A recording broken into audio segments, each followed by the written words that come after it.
Namaskar students. Hope you are hale and hearty, taking care of your health and your studies.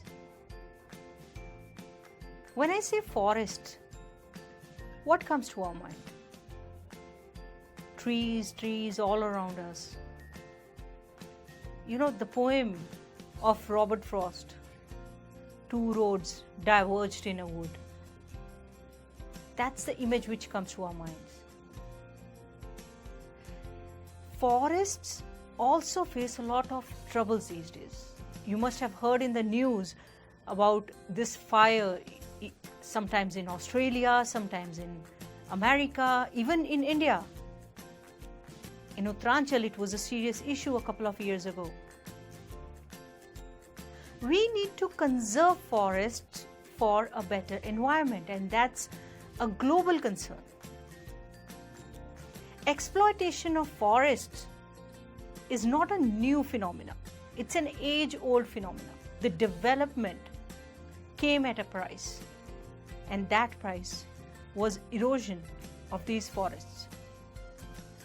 So how this all started?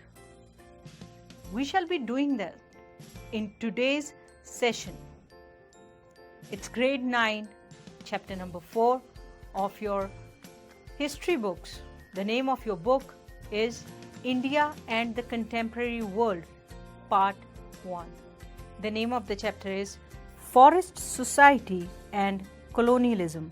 So, let's begin.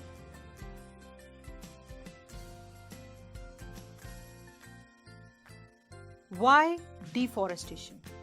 As the population increased over the centuries and the demand for food went up, farmers extended the boundaries of cultivation by clearing forests. The British encouraged the production of commercial crops like jute, sugar, wheat, and cotton for their industries as raw material. The British thought that forests were unproductive land as they yielded no revenue nor agricultural produce. Cultivation was viewed as a sign of progress. Oak forests in England were disappearing. There was no timber supply for the shipbuilding industry. Forest resources of India were used to make ships for the Royal Navy. The spread of railways required two things: land to be cleared to lay railway tracks, wood as fuel for locomotives and for railway line sleepers. Large areas of natural forest were cleared for tea, coffee and rubber plantations. Thus, the land was given to the planters at cheap rates. So what were the changes in the forest societies under colonialism? First and foremost were shifting cultivators. Forest management had a great impact on shifting cultivators. In shifting cultivation, parts of the forest are cut and burned in rotation. European foresters regarded this practice as harmful for the forests. They felt that such land could not be used for growing trees for railway timber and was dangerous while being burnt, as it could start a forest fire. This type of cultivation also made difficult for the government to calculate taxes. Nomadic and pastoralist communities. Nomadic and pastoralist communities were also affected by changes in forest management. Their traditional, customary grazing rights were taken away and their entry into the forests were restricted. Passes were issued to them which had details of their entry and exit into and out of the forests. The days and hours they could spend in the forest were also restricted. This was in contrast to the earlier system that allowed them unrestricted entry into the forests. Pastoralists had to lessen the number of cattle in their herds, which reduced their income. Now they were deprived of this additional income. Some pastoralists even had to change their lifestyle, leave pastoralism and work in mines, plantations, factories. Some were branded as the criminal tribes. Firms trading in timber, forest products. Firms trading in timber, forest products were given the sole trading rights to trade in the forest products of particular areas. They made huge profits and they became very rich. The entire timber and forest trade passed on to them. They became powerful and began to cut down trees indiscriminately. Plantation owners. The plantation owners found that more and more forest land could be cleared for plantations.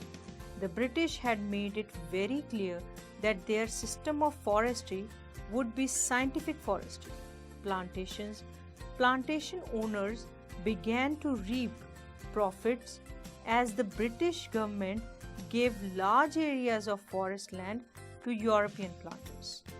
Kings, British officials engaged in shikar. The king's British officials engaged in hunting found that now the villagers were prohibited from entering the forests. They had the forest and wild animals to themselves. So hunting animals became a big sport for them. Thus, hunting increased to such an extent that various species became almost extinct. So let's see some important dates. In 1600, approximately 1/6 of India's landmass was under cultivation. The population of Java was 3.4 million.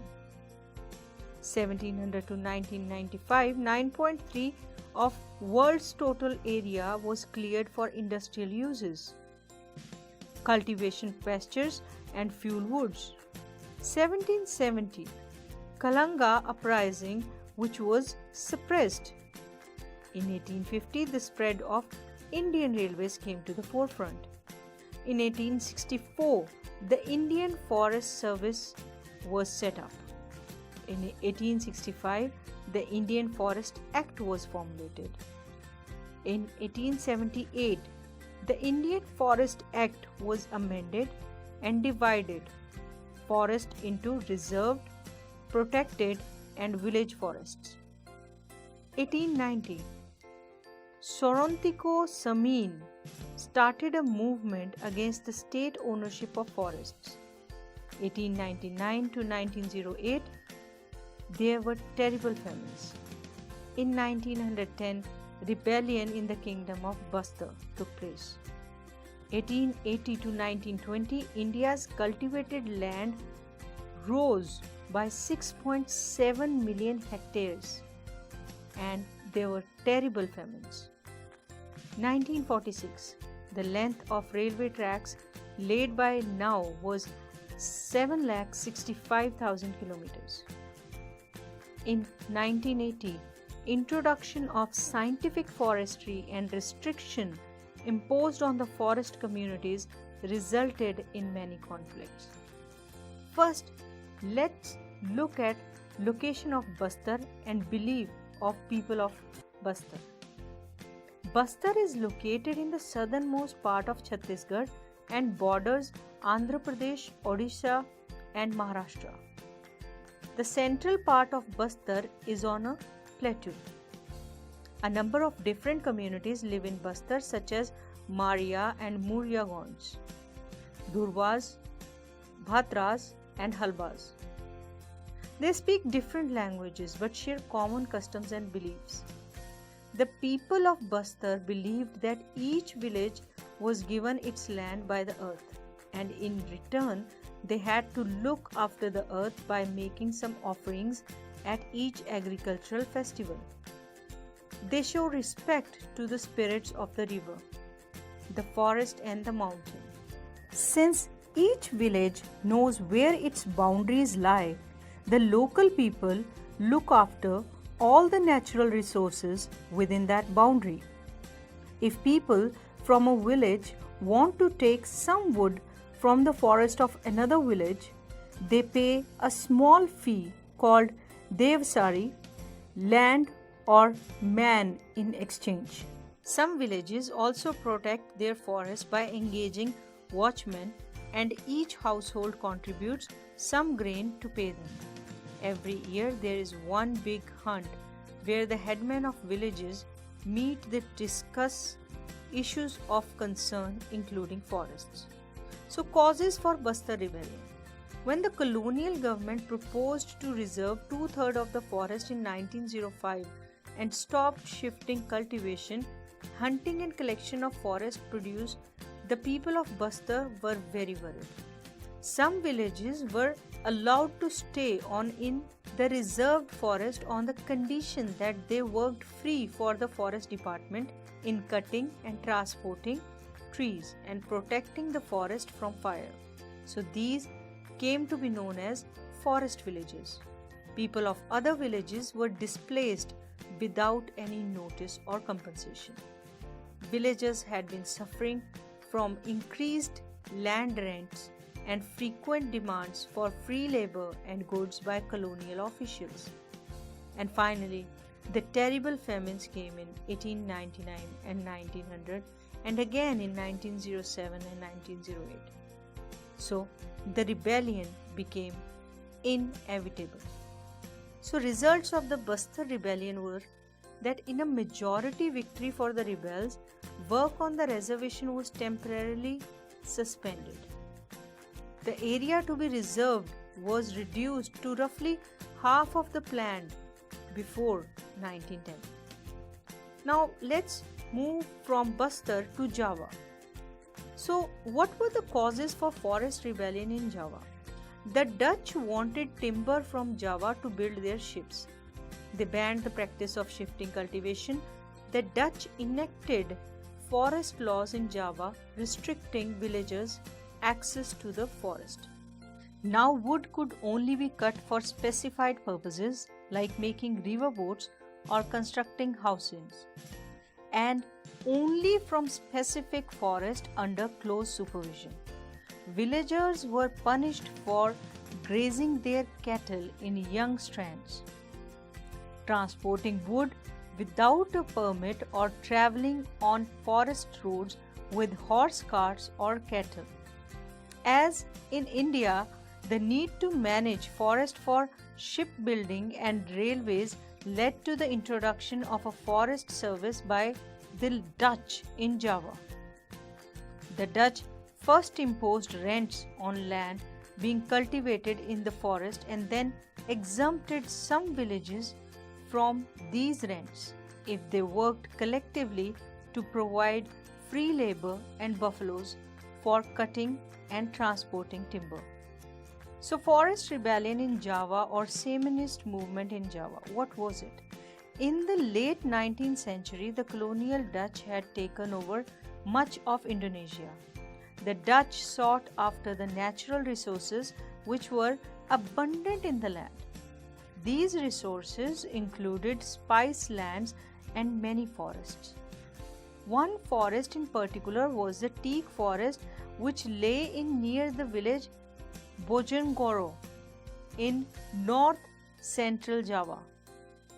This forest was communal land which provided resource to the native people who otherwise had nothing. This area contained the highest percentage of teak forest land in Java. Dutch officials declared it as Dutch colonial property and denied access to the forest for the local people. In 1890s, after much struggle between the Dutch and the local people, Surontiko Samin, a peasant farmer in the area, started preaching pacifist resistance towards the Dutch colonial authorities.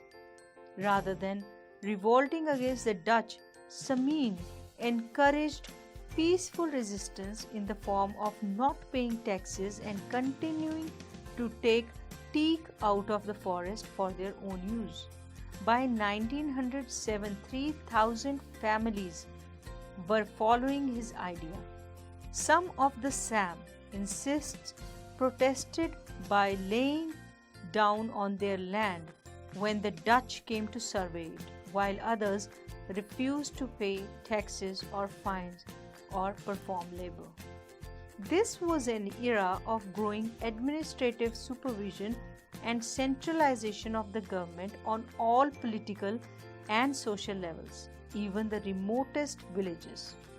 Tax assessors, agricultural agents had a host of other public servants descended upon the village society, which was thus drawn almost perforce within a Western orbit.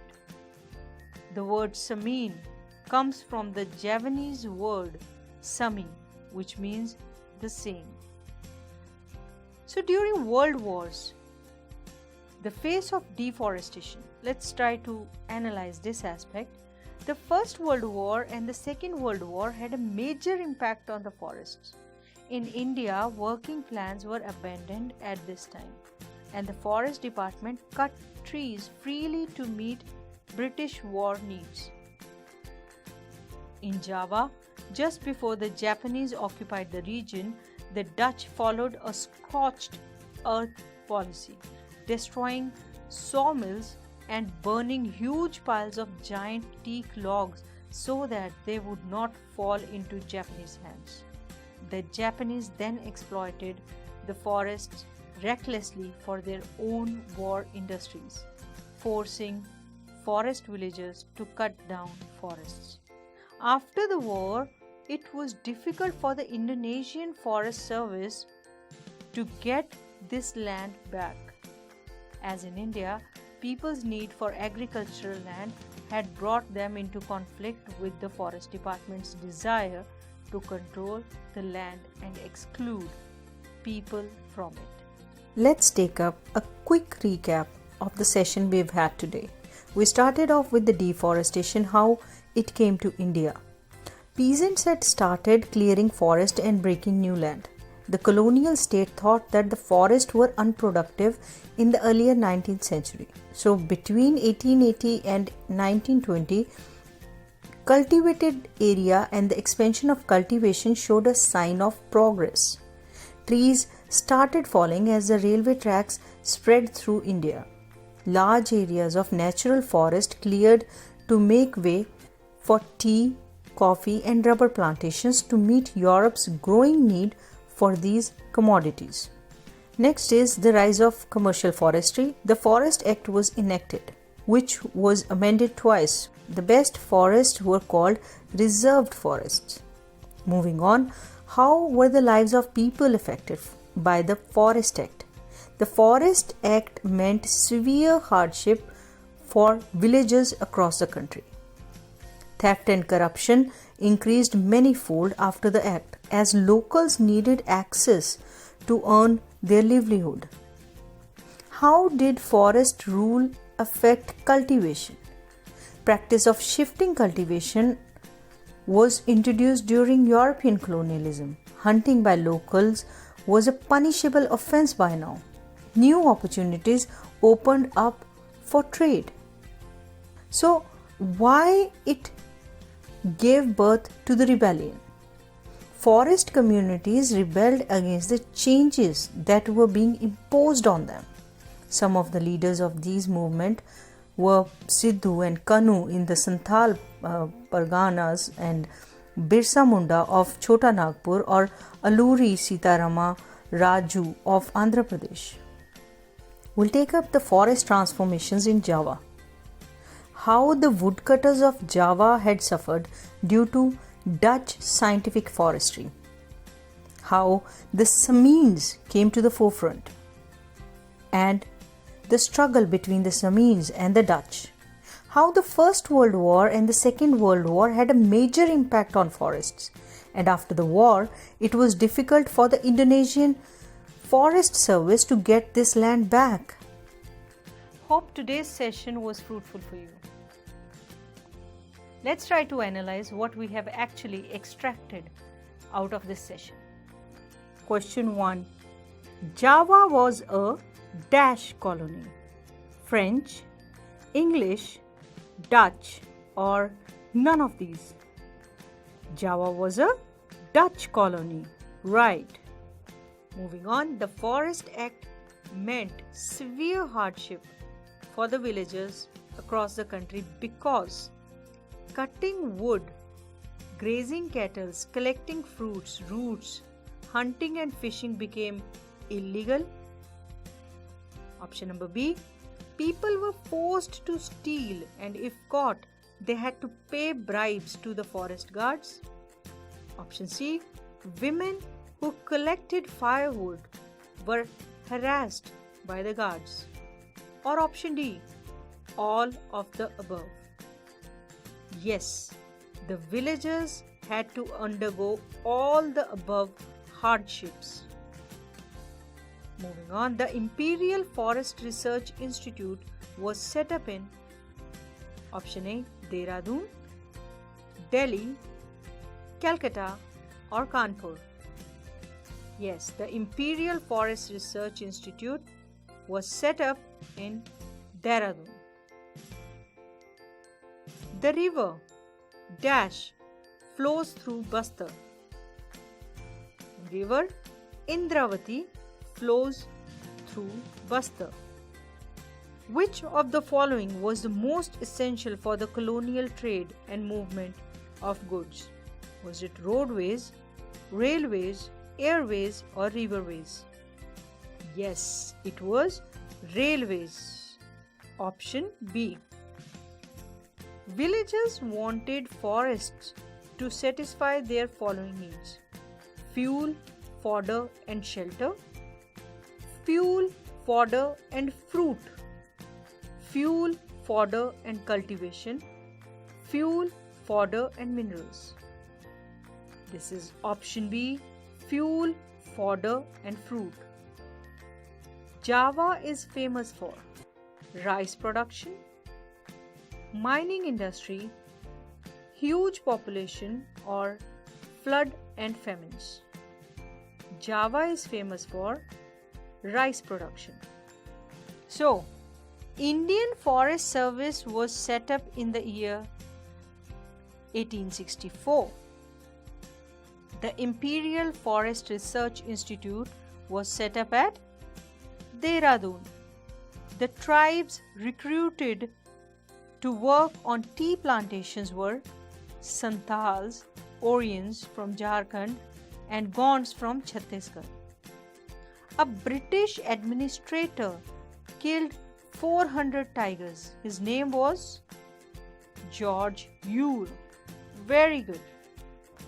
Nature has gifted us so many things, but we as individuals, as humans, have just made it suffer at different points in time.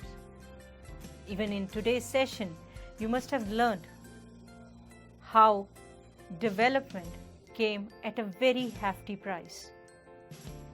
Something which began ages ago has still not stopped. We'll be back with many more videos. Till then, stay safe, stay healthy, and keep reading. Namaskar.